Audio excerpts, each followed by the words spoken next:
anda ada masalah pedih hulu hati, gastrik, GERD dan sebagainya, sampai tak boleh tidur malam, muntah-muntah. Apa lagi? Dapatkan segera susu kambing Al-Am.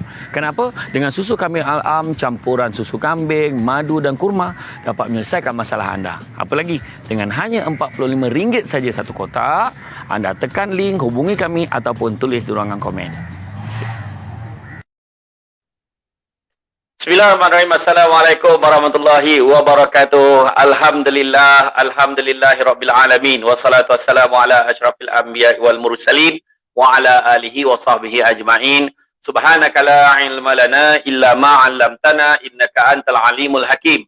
Rabbi shrah li sadri wa yassir li amri wa hlul 'uqdatam min lisani yafqahu qawli. Alhamdulillah, syukur kepada Allah SWT kerana sekali lagi pada malam ini tuan-tuan dan puan sekalian kita bersama di dalam klinik keluarga bahagia.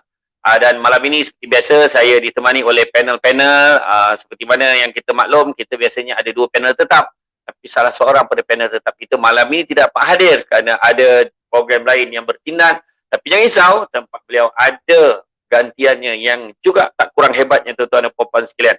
Jadi pada malam ini pelbagai soalan berkaitan berkisar dengan masalah rumah tangga kita akan bincangkan. Dan kepada mereka yang berhasrat untuk berkongsi tentang isu-isu permasalahan rumah tangga, bolehlah kemukakan di ruangan komen. Baiklah, tuan-tuan dan puan-puan sekalian, hari ini kita akan membincangkan topik pasangan gembira, keluarga bahagia. Kan? Maknanya kalau pasangan kita gembira, kita pun senang hati tengok dia gembira. Dan insya-Allah keluarga kita juga akan bahagia, dapat diatur, dapat disusun dengan lebih baik lagi. Tuan-tuan dan puan-puan sekalian, pada malam ini, panel-panel kita seperti biasa, pertama panel tetap kita, iaitu tak lain tak bukan, Tuan Haji Izzuddin Ghazali, kaunselor kanan penjara Kajang, yang merupakan penis tetap, sahabat saya yang memang setia lah. Kalau biasa on tak on, dia banyak on ya tuan-tuan, jarang lah dia off tuan-tuan. Apa khabar Tuan Haji? Baik, kita tak ada tazkirah malam-malam.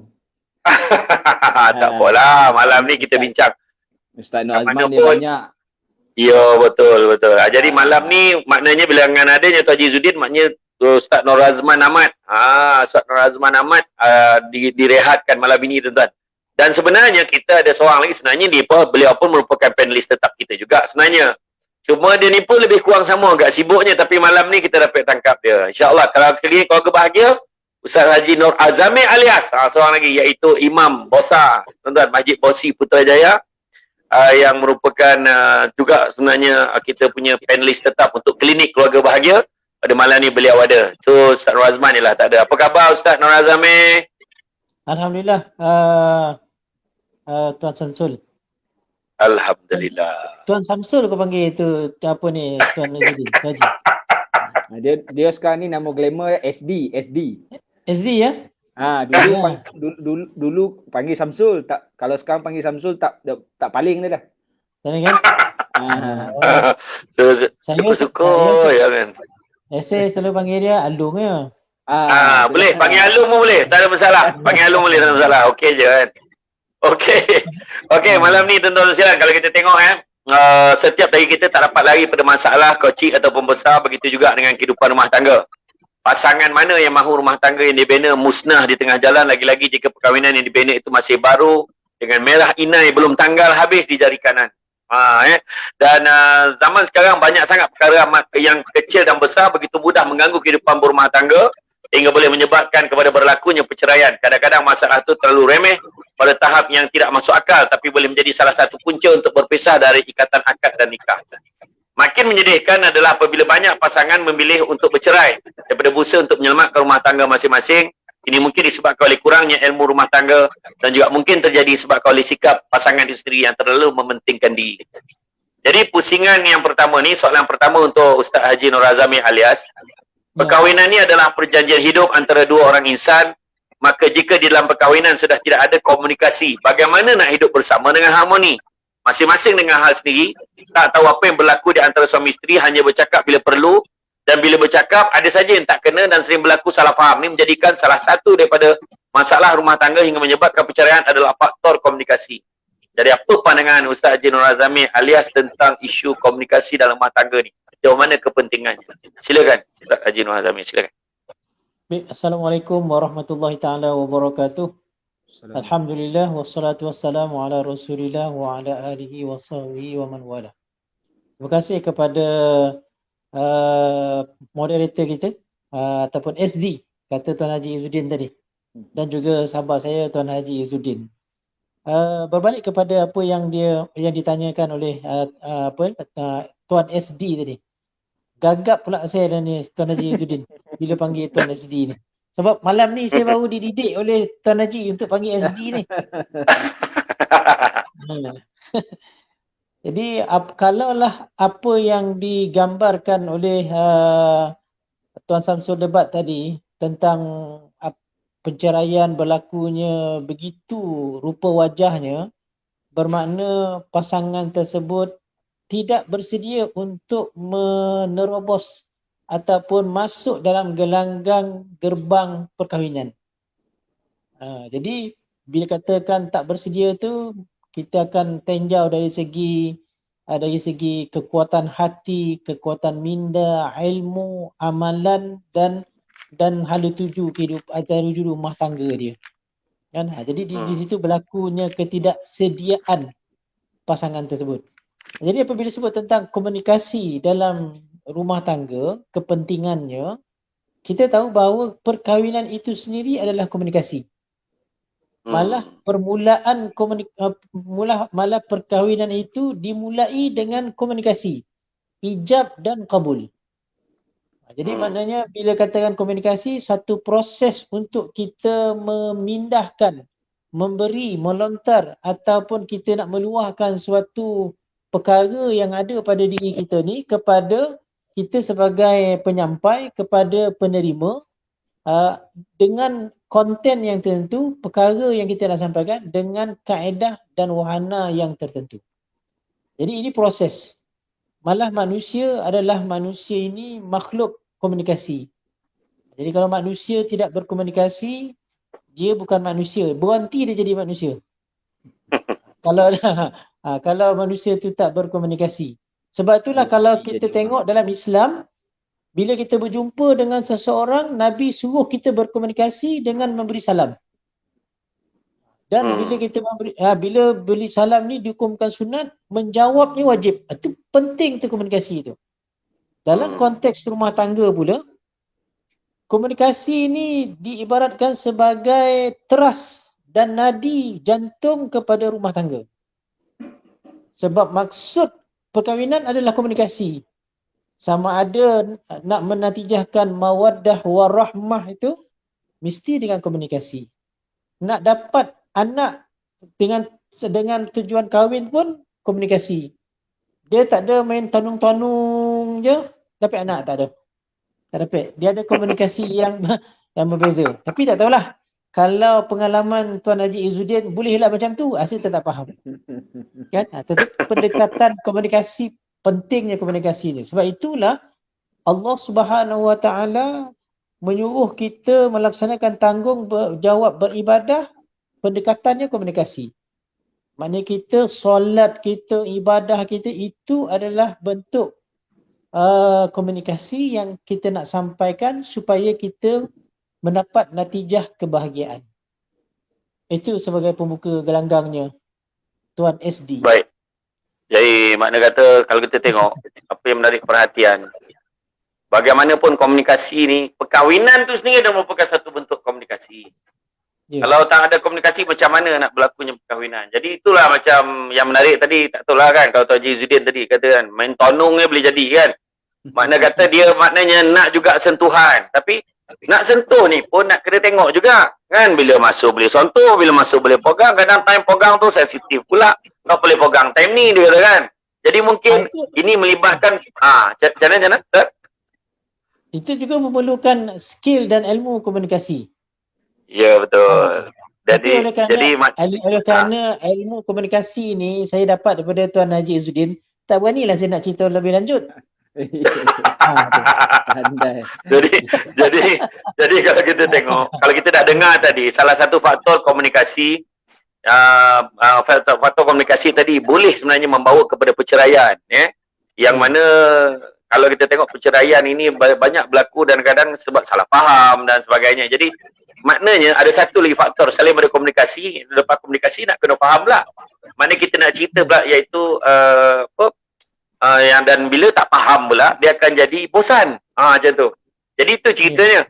Jadi saya nak bawa perhatian Tuan Haji Izzuddin kepada satu lagi aspek. Rupa-rupanya kebosanan dikenapasti salah satu reason orang nak bercerai.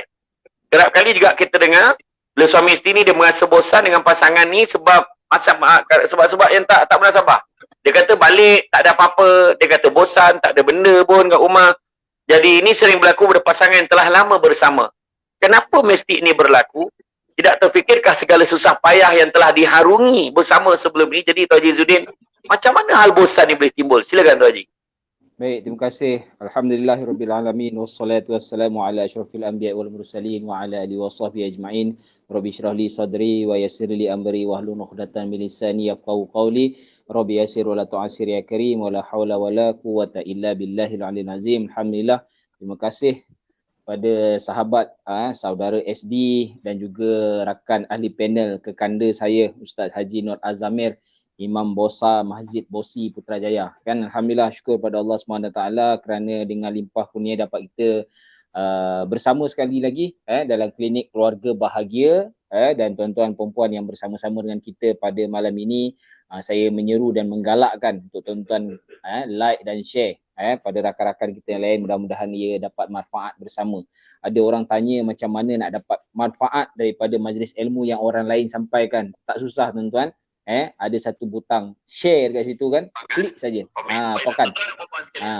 Tekan butang share tu, insya-Allah nanti dia akan menyelinaplah ke handphone-handphone, ke rangkaian-rangkaian yang lain. Mudah-mudahan dia akan dapat manfaat. Kalau ilmu tu tidak baik, jangan di-share, jangan dikongsi. Kita pun hari ni banyak juga ilmu-ilmu yang tidak baik masuk dalam handphone kita ni. Baik, cerita pasal kebosanan ni kan. Sebenarnya dia adalah psikologi manusia sebenarnya kan. Pada saya, kalau kita tak sedar ataupun macam rupanya manusia ni boleh bosan maksudnya kita belum cukup kenal manusia tu. Dan saya nak pinjam balik kata-kata Ustaz Haji Nur Azamir tadi. Dia kata berhenti jadi manusia kan. Biasanya kita guna hashtag berhenti jadi orang kan. Sebab apa? Dia tak faham. Dia tak faham. Sebab bosan ni memang lumrah. Bukan kata pasangan suami isteri. Anak-anak pun dia ada time bosan dia kan. Sebab itulah kita kena susun strategi ya. Berumah tangga ni dia kena ada strategi, dia mesti ada matlamat. Satu kesilapan yang saya nampak pasangan-pasangan yang baru berumah tangga contohnya, dia terlampau terikut-ikut dengan gaya selebriti punya berumah tangga kan. Biasa kalau tuan-tuan biasa tengok cerita-cerita hiburan kan, kadang-kadang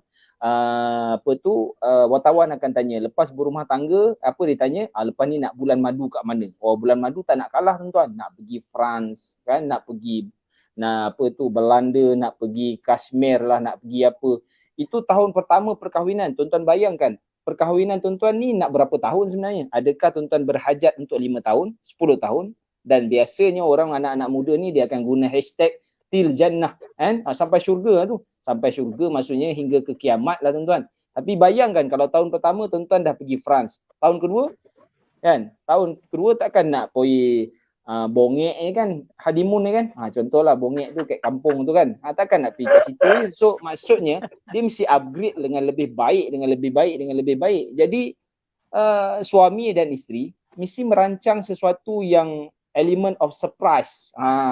Element of surprise dalam kebahagiaan rumah tangga tu kan, dalam hubungan ataupun dalam mengatasi isu kebosanan. Memang ada bosan sebab psikologi manusia ni memang lama kelamaan dia akan rasa macam sama je dan tidaklah semestinya bila bosan tu kita perlu menukar. Ada orang kata bosan nak tukar pasangan. Bukan tukar pasangan kan, tetapi tukarlah, ubahlah apa-apa. Contohnya macam katalah tadi SD dah sebut, masuk rumah kan, balik rumahnya bosan kan. Mungkin dari segi struktur dalam rumah tu sendiri, kedudukan sofa, langsir kan, kapet ke, bila kita ubah, cuba tuan-tuan ubahlah. So dia akan nampak satu kelainan. Sama juga dalam isu bilik, dalam isu tempat kita, tempat suami isteri beradu kan. So mesti ada satu kelainan dari segi cadarnya ke, dari segi apa tadi Ustaz Nur Azami menyentuh dari segi komunikasi, tak dapat nak tolong tuan-tuan, mesti berkomunikasi, dan komunikasi antara suami isteri untuk menzahirkan nak mencapai matlamat untuk dapat cahaya mata tu, komunikasinya takkan hala yang macam tu je, mesti akan macam-macam gaya pula kan. So untuk mengelakkan kebosanan. So pada saya suami dan isteri mesti kena faham jangan isteri merasakan suami saja yang bosan. Tak, dua-dua, sebab dua-dua ni suami dan isteri adalah manusia, dan dari segi psikologinya memang manusia ini akan timbul perasaan bosan. Cuma macam saya katakan tadilah, sepatutnya pada peringkat permulaan janganlah pergi besar-besar kan. Macam kadang-kadang bila kita bekerja kan, katalah saya pernah jumpa dulu satu grup dia punya grup dia MB30. Nama grup bisnes ni MB30. Millionaire tau. Millionaire before 30. Maksudnya apa? Sebelum umur 30 tahun dia nak jadi millionaire. Kan? Kalau lepas 31 mati tak apa tuan. Tapi sifat semula jadi manusia ni dalam Quran sendiri dah sebut dia tak cukup. Tuan-tuan bayangkan kalau baru-baru bekerja, tuan-tuan dah pakai kereta Velfire contohnya lah, ini saya ambil satu contoh dari tu kan. So lepas 10 tahun, lepas 20 tahun tu kan, takkan kita nak makin menurun, takkan lagi dekat-dekat nak pencen besok baru nak start pakai kancil contohnya kan. So kita nak upgrade diri kita. So itulah dari segi bentuk kebosanan yang dimasukkan dalam perhubungan suami isteri tu, maksudnya kita mesti upgrade supaya perjalanan mata kita, telinga kita, dia ada satu kelainan-kelainan yang lain. Cuma bila sebut pasal elemen surprise ni, ramai orang salah sangka kita mesti buat macam mana orang lain buat. Contohnya happy birthday kan, kita buat surprise, ada belon-belon. Tak semestinya. Sebab kita kena tengok kekuatan dan kelemahan pasangan masing-masing. Ada pasangan yang minat style macam tu, ada yang pasangan tak minat. So kalau tak minat, janganlah buat benda yang dia tak suka. Dia malu, dia tak suka. Ada setengah tu memang suka. Dan kita memang tahu kadang-kadang tu dia tertunggu-tunggu pula kan. Dan akhirnya bila pasangan tu tak memberi surprise, dia sendiri buat surprise untuk diri dia. Dia punya order bunga sendiri, dia ambil cari balon sendiri, dia sendiri yang hantar. Sebab pasangan tak bagi elemen of surprise tu tak ada kan, pasangan pula tak faham. Dan pada saya isu kebosanan ni memang ada dalam hubungan suami isteri, cuma kebijaksanaan suami dan isteri mengatur supaya setiap hari, kalau tak dapat setiap hari pun setiap minggu, tak dapat setiap minggu pun setiap bulan lah, akan adalah elemen-elemen of surprise dalam menyemarakkan hubungan suami isteri. InsyaAllah lah. Itu dulu. Okey, baik. Jadi sebelum kita berehat, kita setujulah tadi elemen of surprise, janganlah tanpa over bona kan. Sebenarnya, tapi kalau memang mampu tiap-tiap tahun nak pergi jauh, baiklah kan. Tapi sekarang ni dengan tahap lockdown ni memang tak boleh pergi jauh pun kan. Pergi bercuti di France, bongek betul lah. tapi sebenarnya kalau percutian ni sebenarnya dia walaupun dekat, walaupun hanya dekat Soman je, ambil check in hotel, bawa family duduk Soman musim pun, tapi yang penting momen tu, itu sebenarnya yang lebih mustahak. Ya. Jadi kopi ni contoh lah, saya bagi okey kan, contoh. Dia dah tak sabar tu nak pergi di hotel. Tak sabar di hotel. Aduh. Kau dah boleh, pergi tak kan. Baiklah, tuan-tuan dan puan sekalian, sebelum kita berehat, kita nak tengok ada soalan daripada penonton. Jom kita tengok. Yang ni saya minta Tuan Haji Zuddin tolong respon lah. Jom kita tengok. Apa pandangan panel kalau komunikasi kami tidak bercakap suami isteri ni dah berlangsung selama lebih 10 tahun? Apakah kami perlu ubah keadaan ini? Sebab sama ni rasa okey je. Rozila Cemor. Silakan. Haji Zuddin. Tak bercakap suami isteri berlangsung dah lebih 10 tahun. Maksudnya kalau kita ambil balik apa definisi yang Ustaz Nur Azami sebutkan tadi, perkahwinan itu adalah komunikasi, maksudnya tak berlakulah perkahwinan dekat situ kan. Tadi kita pun nak faham mungkin komunikasi yang dimaksudkan, tak tahulah kan komunikasi yang macam mana. Sebab kalau manusia ni, antara manusia ke manusia tak bercakap, memang kecuali orang bisu pun, jangan sangka orang bisu ni bukan dia tak bercakap, dia berguna bahasa isyarat dia. Dan dia kalau dia marah ada bahasa isyarat marah dia, kalau dia tak suka ada bahasa isyarat dia tak suka. So kalau dalam konteks 10 tahun ni, pada saya mencadangkan dapatkan pandangan pakar lah, dapatkan pandangan pakar, boleh pergi jumpa kaunselor, boleh duduk bincang balik kat mana puncanya tu.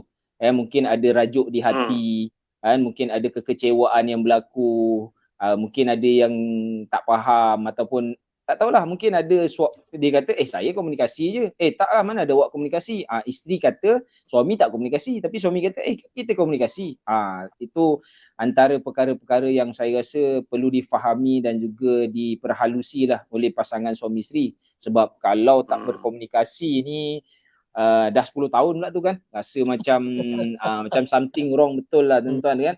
Bagaimana dia dengan anak-anak, bagaimana dia menguruskan rumah tangga, makan minum, sidai baju, basuh baju kan, semua itu melibatkan perhubungan kan. Sebab kalau tak ada komunikasi tu macam mana nak menguruskan tu.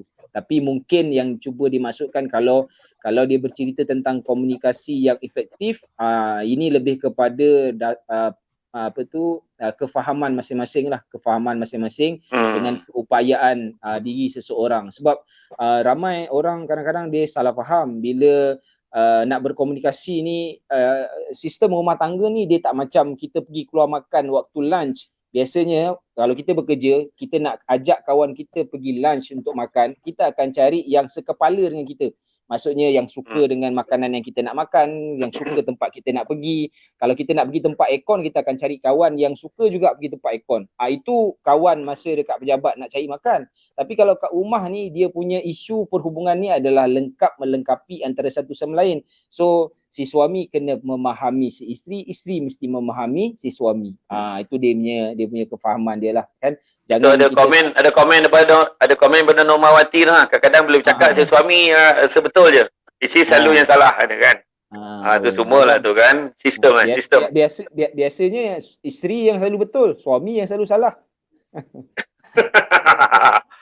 Jadi itulah dia kan. Jadi macam yang Tuan Jizudin kata lah, mana keadaannya kompleks, setiap keluarga tak sama. Kadang mak ayah kita dulu pun tak adalah duduk macam kita sekarang ni, kejap-kejap bincang kan. Tapi mak ayah kita dulu, apa yang ayah sebut, mak tu communicate dia, cara dia adalah apa yang ayah tu sebut semua betul, kebanyakannya. Apa yang ayah sebut tu dia terima, redha, dan selagi mana kebaikannya. Dan ketegasan ayah tu akhirnya dapat kata tolerate kan. Jadi akhirnya rumah tangga alhamdulillah tidak ada masalah banyak berlaku pun sebenarnya. Dan kalau ada perkara-perkara yang tak senang pada hati maknya tu kan, mak tu buat air bagi ayahnya sambil-sambil cakap, bang, cubalah bang tengok sikit bang macam mana nak tolong anak kita tu. Mungkin macam tu lah. Jadi makna kata setiap keluarga kita kena kenal lah caranya dan mungkin sistem yang berbeza-beza, tapi yang penting kita kena carilah apa yang terbaik untuk keluarga kita. Baiklah tuan-tuan dan muslimin, kita akan ada lagi soalan-soalan lain akan kita bincangkan. Jadi seperti itu kita berehat seketika, kita jumpa lagi selepas ini. Susu kambing ini ada banyak khasiatnya. Yang sakit lutut, sakit tumit, gastrik, yang ada masalah period pain. Apa lagi? Masalah enzima, kegatalan dan sebagainya. Dan yang paling best sekali, susu kambing Al-Am ni tuan-tuan dan puan-puan sekalian, tak ada bau. Jadi sedap lah tu. Campuran susu kambing, kurma dan madu. Dapatkan segera RM45 sahaja. Dapatkan segera dengan hubungi kami, tekan link ataupun tulis di ruangan komen. Baiklah tuan-tuan sekalian, kita kembali semula untuk pusingan yang kedua. Baiklah, bagi meneruskan, kita masih lagi bincangkan tentang pasangan gembira, keluarga bahagia. Baiklah. Tak kurang juga kalau kita tengok ni soalan kepada Ustaz Haji Nur Azami, tak kurang juga yang memberi alasan belum bersedia untuk memasuki alam rumah tangga sebagai satu alasan. Bahaya sungguh alasan ini, sedangkan ikatan telah pun dimeterai, nak berkahwin tapi tak bersedia. Bila tengok orang kahwin, mereka pun nak kahwin, walaupun bersungguh-sungguh nak berkahwin, mereka tidak sedar bahawa mereka tidak bersedia dari segi fizikal dan mental. Akhirnya satu perkahwinan yang terbina berakhir dengan perceraian. Jadi apa pandangan Ustaz Haji Nur Azami tentang persediaan perkahwinan? Tambahan pula akhir-akhir ni ramai yang berebut-rebut nak kahwin disebabkan oleh musim PKP lockdown ni, kerana menjimatkan katanya kan, menjimatkan kos. Ya, jadi dia tak payah fikir kenduri, jadi orang pun tak ada cakap macam-macam. Ini kalau orang dulu kalau tak ada kenduri, ni mesti ada apa-apa ni kan. Ni kena tangkap ke apa? Macam-macam lah kan. Jadi, maka apakah persediaan minimum dalam kehidupan macam ni? Paling tidak lah, Ustaz Haji Nur Azami, untuk kita share pada semua. Persediaan minimum yang perlu ada sebelum membina rumah tangga. Silakan. paling penting sekali persiapan untuk membina rumah tangga ni yang saya nampak ialah berunding. Ya? Jadi bila berunding, kita tahulah bakal pasangan ni bersedia ke tak bersedia.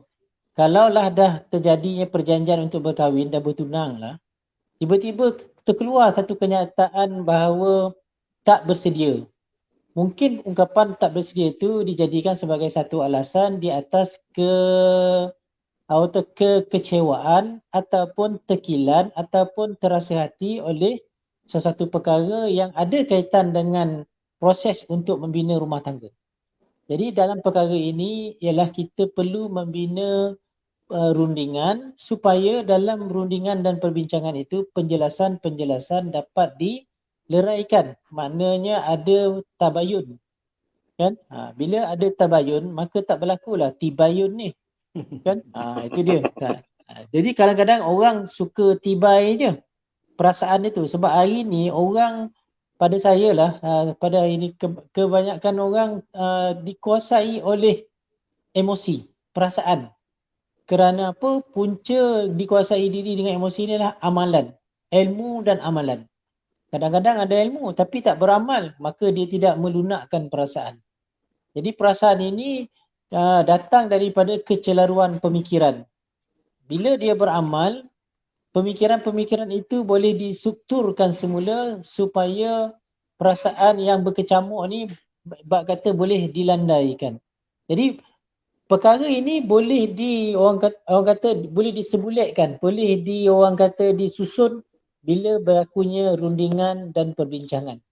Jadi rundingan dan perbincangan ini juga salah satu daripada wahana ataupun pendekatan komunikasi. Jadi orang yang nak berkahwin zaman PKP ini, saya nampak saya sendiri dalam proses membantu pasangan-pasangan nak kahwin PKP ni. Saya tak nampak diorang ni nak berjimat ni. Ya? Dah berjimat sebab diorang menceritakan kami dah tempah dewan kami dah ni, tapi malangnya PKP telah merampas usaha-usaha kebahagiaan kami katanya. Katanya begitulah kan. Jadi maknanya dari segi strategi ada benarnya jimat. Contohnya tadi saya menguruskan satu pasangan dia nak kahwin tak dapat nak buat walimah tu tadi.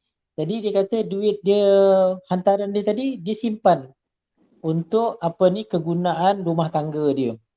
Bagus juga tu. Kan walau bagaimanapun mereka memaklumkan dalam setiap grup ni bagi tahu semua kan. Cuma proses walimah tu untuk PKP ni belum lagi tertunai untuk mereka laksanakan. Jadi saya fikir apa perkara dalam hidup kita ni bermasalah, dia perlukan perbincangan dan rundingan. Contoh yang tadi, orang kata apa penyelesaian dah 10 tahun tak berkomunikasi ni. Bila kita nak menyelesaikan masalah, jangan tunggu orang lain bertindak. Kita memulakan. Sebab tu Nabi sebut bila kita bertemu orang, kita digalakkan memberi salam. Walaupun beri salam tu sunat. Sebab tu antara perkara dipesankan oleh Nabi, bila sampai di Madinah, Nabi kata ifsya'us salam. Sampaikan, ucapkan salam, suburkan ucapan salam. Ini sebenarnya membina komunikasi dan juga membuka lembaran untuk luas lagi bentuk-bentuk komunikasi yang seterusnya. Terima kasih Tuan SD. Baik, alhamdulillah kita rupanya ada banyak soalan-soalan dekat YouTube dengan Facebook ni. Orang nak mula tanya soalan tapi tak apa. Kita selesaikan dulu jawapan daripada Ustaz Haji Nur Azamin dan juga Tuan Haji Zuddin dulu. Jadi lepas ni kita akan layan beberapa soalan ni. Soalan ni simple je lah tapi tak adalah complicated sangat. Cuma ada satu juga yang complicated tu. Okey, jadi Tuan Haji Zuddin, tadi Ustaz Azamin pun dah cakap macam mana pun yang penting berunding.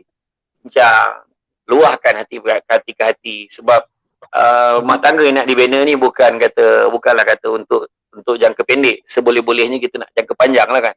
Jadi dalam perkahwinan ni apa yang penting bila berunding ni kita nak cari apa yang disebut sebagai persefahaman. Persefahaman itu perlu. Jadi persefahaman tidak semestinya pasangan mempunyai ciri kecenderungan yang sama. You suka colour pink, I suka colour pink. You suka masak pedas, I pun suka masak pedas juga. Dia tidak semestinya kan. Tapi itu pandangan saya lah. Jadi masalah yang boleh membawa kepada perceraian adalah bila ketidaksefahaman ini boleh berlaku kerana pasangan tidak boleh lagi bertetang mata. Sampaikan tak boleh bercakap antara satu sama lain. Dan kalau jika mereka bercakap, pasti boleh mendatangkan pergaduhan. Jadi, apakah sebenarnya maksudkan dengan persefahaman ini dan bagaimana persefahaman ini boleh dibentuk? Silakan Tuan Haji Izzuddin. Baik, terima kasih SD, Ustaz Haji Nur Azamir. Tuan-tuan perempuan dirahmati Allah sekalian. So, pada saya persefahaman ni adalah syarat pada perhubungan. Dia syarat. So, kalau kita nak membina hubungan ni, kita mesti cari satu titik persamaan. Dia kalau kita belajar tentang perhubungan tu kan, kita letak satu garisan kat tengah-tengah, A dengan B, ataupun kita ambil lah suami dan isteri. Dia tak boleh makin lama makin jauh daripada titik persamaan tu. Dia mesti makin lama makin memahami. Untuk tempoh 1 hingga 5 tahun pertama tu mungkinlah kan, sebab bagi mereka yang tak kenal pasangan, dia bukan kata tak kenal. Ada orang kahwin, dia berkawan daripada sekolah menengah pun, kemudian dia berumah tangga pun, dia akan ada isu lain juga. Macam-macam, sebab masa bersekolah dia dalam konteks dan environment yang lain. Lepas tu dah bekerja di dalam konteks dan environment yang lain. Ini bila dah berumah tangga sebab biasa yang kita dengar kan, dulu tak dengar bunyi kontut kan. Sekarang ni kontut bunyi. Bunyi. Kalau satu das tak apa, berdas-das keluar kan. So makin lama kita cuba memahami kan, So sepatutnya titik persamaan tu dalam kita melayari rumah tangga tu, dia makin lama makin dekat. Sampailah satu tahap memang aku tahu apa yang kau suka, kau tahu apa yang aku suka. Kau tahu apa yang aku tak suka, aku pun tahu apa yang kau tak suka. Jadi tahu, faham, masing-masing faham. Macam contohnya ada setengah pasangan yang bila berlaku selisih faham ataupun ada benda-benda yang tak dipersetujui, isteri tak suka cepat-cepat nak selesaikan. Dia perlukan masa. Abang tolong bagi masa kat saya. Sehari 2 hari, lepas tu nanti insya-Allah saya akan baik-baik. Dia perlukan masa. So kita pula janganlah push kan. Dia tak selesa. Dia kata sabarlah kan, saya dah cakap saya perlukan masa. So kita faham antara satu sama lain. Sebab benda-benda persefahaman ni sebenarnya dia bertitik tolak kepada kadang-kadang salah faham kan, merajuk, dan kebanyakannya kalau saya buat sesi kaunseling, ramai wanita ataupun isteri dia mengharapkan suaminya faham tentang diri dia. Tuan-tuan, dalam kehidupan kita seharian sebenarnya, macam tadi yang Ustaz Azamir dah sebutkan tadi, sebelum orang lain masuk campur hal kita kena uruskan dulu. Jadi sebelum diri kita ni diuruskan oleh orang lain, kita kena uruskan diri kita. Ramai orang kata, kita kena belajar senyum pada orang lain. Tuan-tuan, sebenarnya kita kena belajar senyum pada diri kita sendiri. Kan? Cuba tengok kat cermin, cuba tuan-tuan tengok cermin. Kan? Tuan-tuan senyum atau tak? Kalau tuan-tuan gagal senyum pada diri tuan-tuan, macam mana tuan-tuan nak uruskan emosi tuan-tuan senyum dengan orang lain? Kan? Sama juga. Sebelum tuan-tuan nak orang lain faham pasal diri tuan-tuan, tuan-tuan kena faham diri tuan-tuan. Sebab tu ada setengah-setengah hari tu kita mencadangkan, kalau kadang-kadang kursus berkaitan dengan pasca perkahwinan ke apa ke, dalam bidang psikologi kaunseling ni, dalam bahagian kekeluargaan, komuniti dan sebagainya, di JAKIM pun kadang-kadang ada kita buat program, kita buat dari segi penilaian personality. Kita nak tahu pasangan kita ni personality dia macam mana. Kan, kalau kita dapat kontra, contohnya orang yang introvert dengan extrovert, orang yang pasif dia pemalu, dia tak banyak cakap, dan pasangan pula extrovert. So kan dah ada perbezaan. Tapi bila kita faham, dia ni introvert, aku ni extrovert, patutlah aku banyak cakap, dia banyak diam. So bila kita faham, so mudahlah kita melayari bahtera rumah tangga gitu tu gerak demi gerak. Tapi makin lama makin ni lah. Janganlah bila kita dapat, aku extrovert, dia pun extrovert kan. Maksudnya tak sesuai lah. Bukan tak sesuai. Tapi kita mesti mencari satu titik persamaan. Dalam perhubungan ni mesti cari satu titik persamaan. Macam setengah-setengah pasangan, dia tak kahwin satu negeri, dia tak kahwin satu kampung. Tapi dia tahu negeri sana tu terkenal dengan makanan. Contohlah kita ambil Kelantan, terkenal dengan budu. So kita pula bukan negeri, bukan dilahirkan ataupun dalam kelompok budu ni kan, contohnya lah. Dan so kita kena belajarlah macam mana cara makan budu ni. Sebab kita nak fokus kepada kebahagiaan rumah tangga kita ni lah. Kan? So bila dah try banyak kali tak boleh juga, so isteri pula kena faham lah. Memang awak memang tak boleh lah. Lidah awak dengan budu ni memang tak boleh belah lah. Jadi saya cadangkan tak payahlah. Tak payahlah. Tak ada masalah. Kan? Itulah isu dia. So persefahaman ni adalah perkara yang sangat penting. So syarat dalam perhubungan adalah persefahaman. Baik, Terima kasih Tuan Haji Zuddin, jawapannya sangat baik. Jadi maknanya kata differences tu sebenarnya membentuk diri kita sebenarnya. Ada memperlengkapkan, jangan dinampak dilihat sebagai kekurangan tetapi memperlengkapkan diri kita. Itu yang sebaik-baiknya.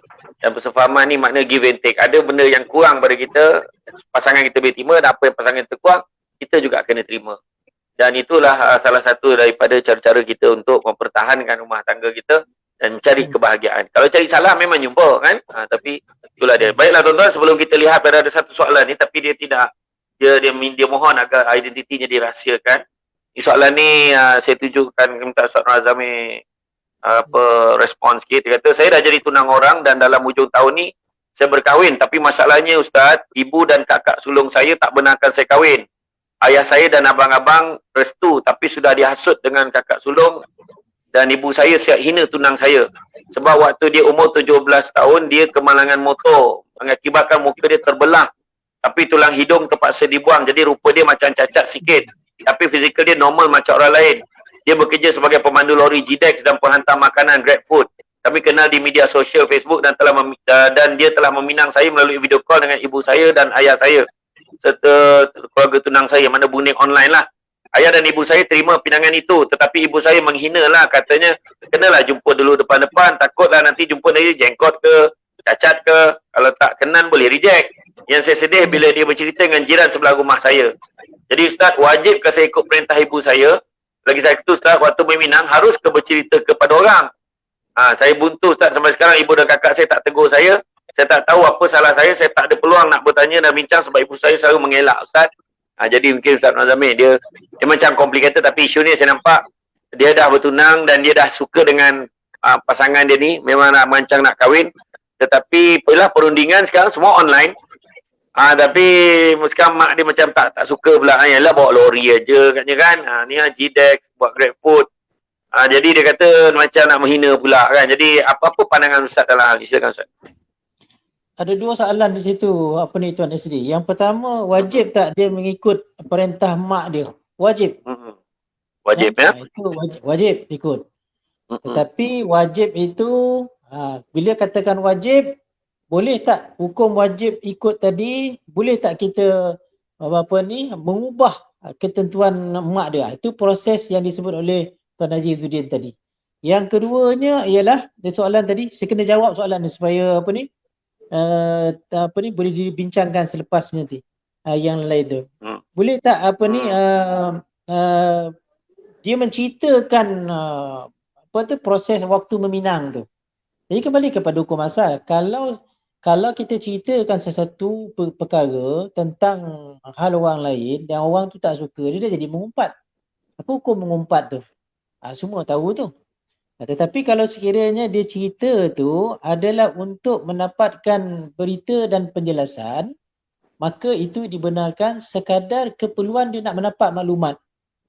Berceritakan, bertanya, bukan tujuan menghina. Tapi kalau nak bertanya tu kerana tujuan nak memberitahu tu orang tu nak menghina, itu dah tentulah tidak dibenarkan. Baik. Dalam isu ni saya sendiri rasa simpatilah dengan dengan penanya dalam isu ni yang berlaku. Tetapi perkara ni berlakunya bersebab. Ada punca, ada sebab. Mula-mula terima, lepas-lepas tu tak terima pula. Dalam keluarga tu terbagi pada dua. Ada mak tak berterima, kakak tak terima. Jadi ayah dan abang terima. Jadi kita tengok di sini ada sudut-sudut yang tertentu. Ayah memandang itu tak apa, tapi bagi pandangan ibu itu apa-apa. Maknanya kena berbincang. Jadi dalam kes ini nak mula bincang ni jangan bincang dengan mak, tapi bincang dengan ayah. Sebab ayah bersetuju. Supaya ayah yang akan rundingkan kita ni masalah dengan mak. Lepas tu tentang kakak ni bincang dengan abang. Jelaskan kenapa semua tu. Dan dari segi aspek yang lain juga, tunang ni perlu perlu faham bahawa bila berkahwin, kita bukan nak berkahwin dengan bakal isteri kita je. Kahwin ni kita kena kahwin dengan mak dia, dengan bapa dia. Kalau dia ada kucing dia. Kan baru kita dapat menyelami dan memahami diri seseorang tu.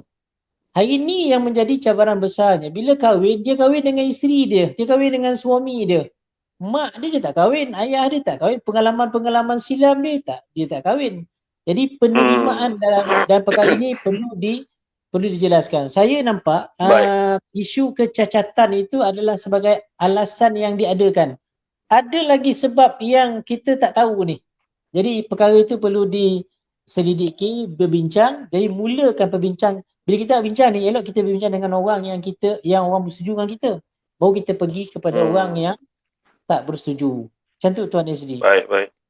Terima kasih Haji Zudin atau Haji Nur Azami. Sekarang kepada Tuan Haji Zudin, jom kita tengok soalan daripada kita keluarkan daripada YouTube. Emango, salam Ustaz, betul ke lebih baik diam daripada kita kata? If risau dengan berkata-kata buat pasangan lebih marah atau terasa hati dengan pasangan masing-masing. Macam mana Tuan Haji Zudin? Baik Alright. Kalau diam tu memberi erti yang baik, okey lah kot kan. Tapi kalau diam tu mendatangkan lebih kemudaratan, so kena perjelaskan lah kan. Cuma kadang-kadang ada orang dia tak menggunakan saluran yang betul kan. Macam tadi saya setuju apa yang Ustaz Azamir tadi. Kita dah tahu mak dengan kakak tak setuju, kenapa kita nak berbincang dengan orang yang tak setuju kan. Sedangkan kita ada pihak yang memenangkan kita, ada pihak yang bersetuju dengan kita kan. So kita guna saluran yang betul. Kadang-kadang ada orang dia kata dia tak bercakap dengan orang tu. Kalau bercakap takutkan kecil hati, baik saya diam. Tapi dia bercakap dengan rakan pejabat dia pergi post dekat FB, dia pergi cakap dengan jiran sebelah kan. Saya dengan rumah saya ni payah sikit nak cakap ni. Dia tadi dah cakap tak faham-faham. Dia cakap kat orang. So selalu tak kena dengan orang yang sepatutnya kita bercakap, kita berdiam diri. Tapi memang saya tak nafikan ada setengah-setengah masalah, ada setengah-setengah isu, lebih baik kita berdiam diri. Kadang-kadang masa tu akan membantu kan. Masa tu akan membantu sebab manusia ni kita kena tahu ada 4 elemen utama. Dia ada pemikiran, dia ada hati, dia ada tingkah laku, dia ada spiritual kan. Kadang-kadang dia marah sebelum dia solat maghrib contohnya kan. Lepas dia ambil semayang, dia solat, dia berzikir ke apa kan, lepas tu dah sejuk dah. So maksudnya solat tu tadi membantu dia memikir dalam keadaan rasional. So kita ni pula janganlah cepat-cepat sangat kan. Kita ni jenis, tu saya kata kita ni jenis tak sabar kan. Abang minta maaf ni. Dia pun diam, abang minta maaf, tolonglah maafkan. Saya kenakan masa abang. Ya abang salah, memang abang tahu abang salah. Saya nak masa. Bagi dia masa. Kadang-kadang dia semayang, lepas tu dia tidur, lepas tu pagi besok bangun dah elok balik. So elok tu maksudnya dia dah okey lah tu. So maksudnya apa? Berdiam tadi mendatangkan faedah lah. Tidaklah berdiam tadi mendatangkan kemudaratan. Tapi saya cadangkan kalau dalam isu berdiam ni kena ada tempoh. Sehari, 2 hari, 3 hari. Paling lama pun saya rasa 3 hari lah. Berdiam ni bukanlah sampai tidak melakukan tugasan-tugasan amanah-amanah yang sepatutnya. Janganlah diam tu maksudnya anak terabai, rumah tunggang langgang, tidak juga. So maksudnya adalah rajuk di hati, adalah benda-benda yang tidak disenangi ke apa ke. Tapi lepas hari kedua tu kalau tak ni kena bercakap juga kan. Nampaknya tak boleh berterusan macam ni. Sebab dalam diam ni nanti bila tak diuruskan dengan baik, kita bimbang. Datanglah syaitan yang bertopengkan manusia kan. Kan contohnya dekat pejabat, kalau dia pergi pejabat kan, ada pula kawan-kawan tegur. Kan aku nampak kau ni sedihnya apa ni. Lepas tu kan dia pun mulalah bercerita. Itulah cerita dia. Kan tak patutlah suami kau tu aku dengan suami aku dia bawa pula isu dia kan. Kita orang ni tak pernah kita faham memahami antara satu sama lain. Itu yang menjadikan benda tu akan jadi lebih parah lah. Itulah jawapan saya untuk isu tadi lah. Baik. Terima kasih kepada Tuan Haji Zudin. Jadi harapnya Emango ada berpuas hati dengan jawapan Tuan Haji Zudin. Jom kita tengok satu lagi soalan. Kita tengok untuk Ustaz Nur Azami. Salam Ustaz, kami suami isteri suka bergurau secara kasar, macam tarik rambut, cubit sampai lebam, dan susah nak bicarakan soal hati ke hati dan keadaan serius sebab akan ketawa. Boleh ke macam tu? Tu dia tanya. Kenapa tu Ustaz? Dia memang dah biasa kasar-kasar ni Ustaz. Tak mainlah lambut-lambut kan. Jiwang-jiwang tak main. Golak dia katakan. Lydia Nur Hazika. Dia pun ganas. Silakan. Kalau itulah yang membahagiakan dia, teruskan. Teruskan. Macam tu ya? Macam tu ya. Dia bukan tu. Mesej dia tak sama pasangan ni. Ada orang macam Saya tengok macam Tuan Haji Zudin ni komunikasi dia romantik dan juga itulah tengok muka pun dah tahu dah Tengok baju pun tahu. Tengok baju pun tahu kan. Tengok baju. Tu. Tengok baju pun dah tahu. Kan? Tapi kadang-kadang warna tu menggambarkan seseorang dah mula dah. Kan? Tapi kadang-kadang warna putih tu dia sebenarnya yang warna kuning dia gemar membuat satu kejutan-kejutan. Jadi berbalik kepada tadi, maknanya dia manusia ni kata Nabi sa'atan bi sa'atin. Ada masa seni, ada masa kasar, ada masa lembut. Itulah keindahan rumah tangga. Dalam taman pun tak ada bunga yang lembut-lembut, ada bunga yang berduri, ada bunga yang tinggi, ada bunga yang rendah. Jadi kalau digaulkan dan diletakkan secara tersusun dalam taman, barulah nampak keindahan taman tu. Tapi kalau taman tu tai ayam yo, pakai baju kuning yo, ini nak demonstrasi bersih ke apa kan? Contohlah kan. Jadi mesti ada baju tu macam-macam, barulah hidup dalam dunia ni. Jadi manusia ni dia kalau kasar, kadang-kadang ada satu perkara dia bertindak lembut kan. Takkan pula masa dalam keadaan yang tertentu dia nak berkasar dengan depan mak bapak ataupun bergurau dalam kasar-kasar, tak kan. Jadi pada saya pasangan yang boleh bergurau dengan kasar tu, boleh terima tarik rambut tu, itu pasangan yang unik kefahaman dan memahami dia tu. Betul-betul tu. Memang unik. Memang itu tanda-tanda pasangan yang bahagia lah. Maknanya dia menerima lah, dia menerima keadaan tu. Dia menerima. Tentulah. Sebab kadang-kadang ada orang yang tak boleh kasar kan. Dia kena ada yang lembut. Sebab macam kita lah, suara kita ni Allah bagi kan berperingkat-peringkat. Ada yang suara lepas, ada suara datang daripada hidung, ada suara yang meneran, ada suara datang daripada dada, ada suara datang daripada perut. Suara-suara ni dia bermasa dan bertempat. Jangan salah guna. Sebab apa orang perempuan suka tengok cerita filem Hindustan kan. Sebab hero Hindustan tu bercakap dengan suara dia yang romantik, yang jarang orang Melayu buat, melainkan ada satu kawan saya dia pernah buat. Siapa nama? Samsul Sul lah nama dia. Itu memang dia tu. Dia boleh cakap Hindustan. Dia suara, lantunan suara tu datang daripada dada. Sebab itulah kalau kita tengok, contoh yang pernah saya dengar ada satu pegawai psikologi SUK di Sembilan dulu. Sekarang dia dah pindah di penjara. Dia kata dalam satu dengan anak-anak ni, kadang-kadang kita bila kita meninggi suara kita dengan anak, tiba-tiba kita landaikan anak, menyebabkan anak tu menangis. Kita marah anak kita, kau ni apalah kau nak jadi. Bila dah cakap tu, akhirnya ayah cakap macam tu. Dia melandaikan, ayah cakap macam tu sebab ayah sayangkan kau. Anak akan rasa sebab. Itu suara permainan suara. Sebab tu lah kalau kita tengok orang perempuan dia suka lelaki yang bercakap suara datang daripada dada. Sebab penggunaan suara daripada dada ni dia memerlukan jarak yang dekat. Orang perempuan ni dia suka dibelai dengan kata-kata sentuhan. Tu sebabnya kalau kita nak tidur kan, kalau kita nak tidur malam, diwajarkan oleh ulama isteri tu berada di sebelah kiri. Dan kalau kita tidur atas katil kan, maknanya isteri kita di belah kiri, kita di belah kanan. Kalau nak ambil gambar pun pastikan isteri belah kiri, kita belah kanan. Sebab di belah kiri tu hati kita. Bila dia tidur malam, dia akan dengar terdegup. Tapi kalau dua ustaz, mana kiri ke kiri kanan lah? Ke dua-dua kiri? Tak, kalau dua ikut jadual. Ikut jadual. Tak boleh ambil gambar sekali ya, Okey. Takut berabut nak dua-dua nak belah kiri. Menurut ilmu Tuan Haji Zudin kata ikut jadual. Dia kena susun. Baik. Alhamdulillah. Terima kasih tuan-tuan, malam ni. Tak berjangka-jangka tuan-tuan Itulah dia. Jadi itulah dia Ustaz Haji Nur Azami. Ya kalau tak ngono kan kita tu macam tu lah. Tapi faham lah, mudah faham. Bila dia ngono kan tu senang faham kan. Jadi tuan-tuan dan puan-puan, baiklah kita akan beralih pada pusingan terakhir untuk kesimpulan. Tapi sebelum itu kita berehat seketika, kita jumpa lagi selepas ini.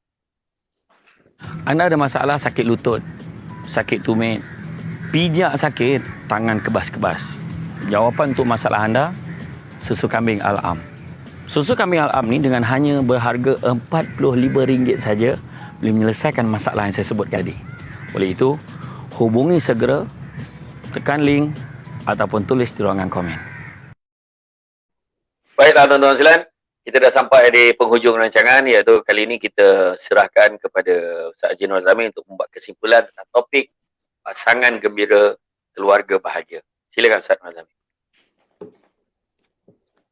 Alhamdulillah, satu perkara yang penting dalam rumah tangga ni, suami ataupun isteri, kita kena ingat bahawa isteri kita, suami kita bukan pemberian daripada kerajaan Malaysia, bukan. Dia adalah pemberian daripada Allah Subhanahu Wa Taala yang Maha tahu apakah kesesuaian, keserasian, kesepadanan dan juga kesekufuan kita.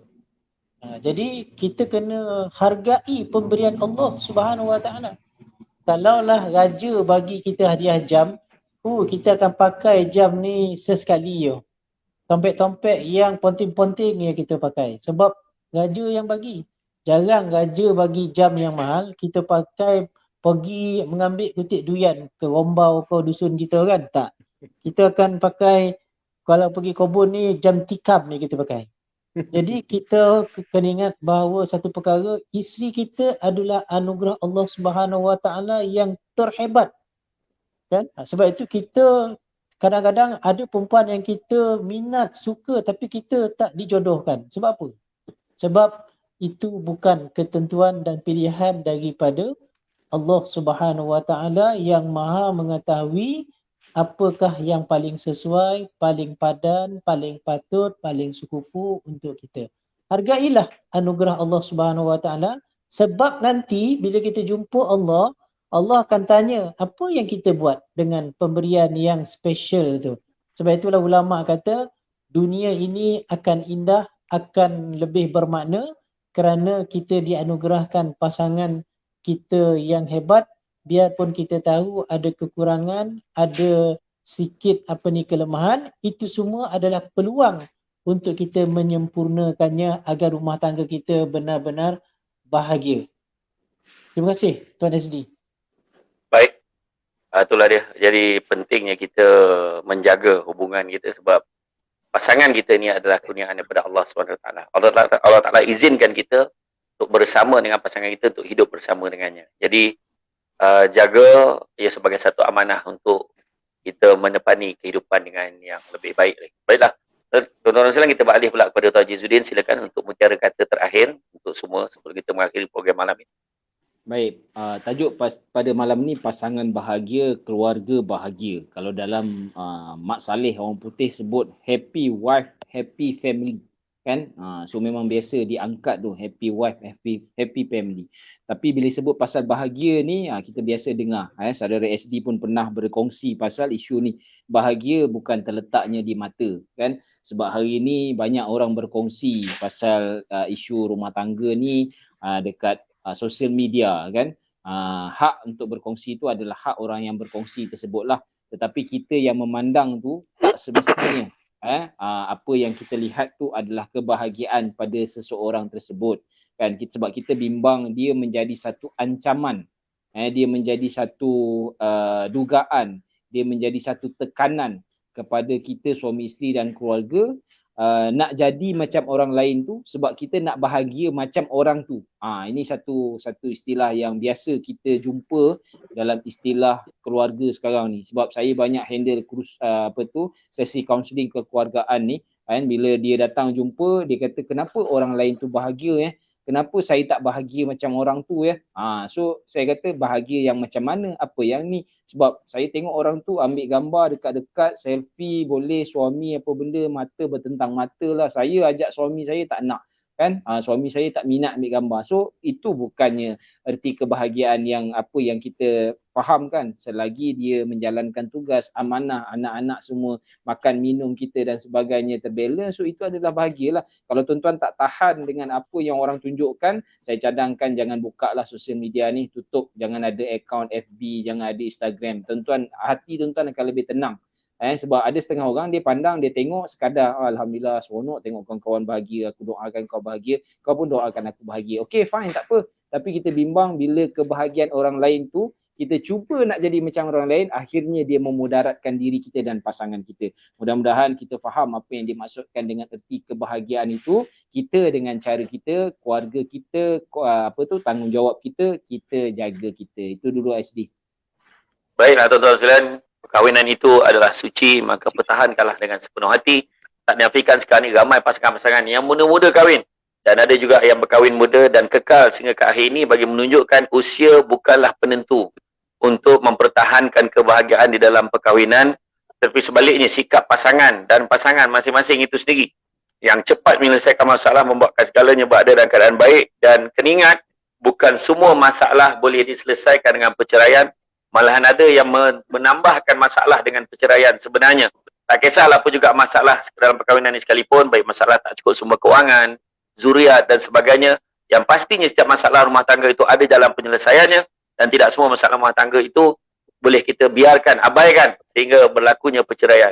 Buka hati, buka mata dan bukalah fikiran kita, minda kita seluas-luasnya. Jangan sekali terukkan keadaan di atas. Sebarang masalah menimpa, ingatlah kembali saat-saat manis bersama, terutama jika telah dianugerahkan zuriat daripada kita. Sebab mereka, perasaan mereka juga perlu kita ambil kira. Baiklah tuan-tuan dan sekalian, itu saja untuk hari ini. Pasangan gembira, keluarga bahagia. Ucapkan terima kasih sekali lagi kepada Ustaz Haji Nur Azami alias Imam Besar Masjid Sultan Miza Zainal Abidin Putrajaya di atas kesudian menjadi tamu malam ni. InsyaAllah setiap minggu Ustaz Nur Azami akan bersiaran bersama kita bersama dengan Ustaz Nur Azman, insyaAllah. Walaupun dia tidak menyatakan persetujuannya, saya bersetuju bagi pihak beliau. Dan begitu juga Tuan Haji Izzuddin. Terima kasih banyak pada malam ini. InsyaAllah. Mentang-mentang ada lain. Mengejutkan. Dan insyaAllah tuan-tuan sekalian, kita akan jumpa lagi di lain kesempatan. Semoga baik terdatang dari Allah SWT. Menipura puji kelemahan kami sebagai manusia biasa. Pokok sekai daun selasih. Thank you, terima kasih. Assalamualaikum warahmatullahi wabarakatuh. Waalaikumsalam warahmatullahi taala wabarakatuh. Untuk ibu-ibu yang mengandung, anda bimbangkan kesihatan diri anda dan bimbangkan kesihatan kandungan anda. Maka jawapannya ada pada susu kambing Al-Am. Susu kambing Al-Am campuran madu dan juga kurma ini mampu menyelesaikan masalah ini dalam memberikan kesihatan kepada ibu dan juga anak yang dikandung. Oleh itu dapatkan segera dengan hanya RM45 sahaja. Hubungi kami, tekan link ataupun tulis di ruangan komen.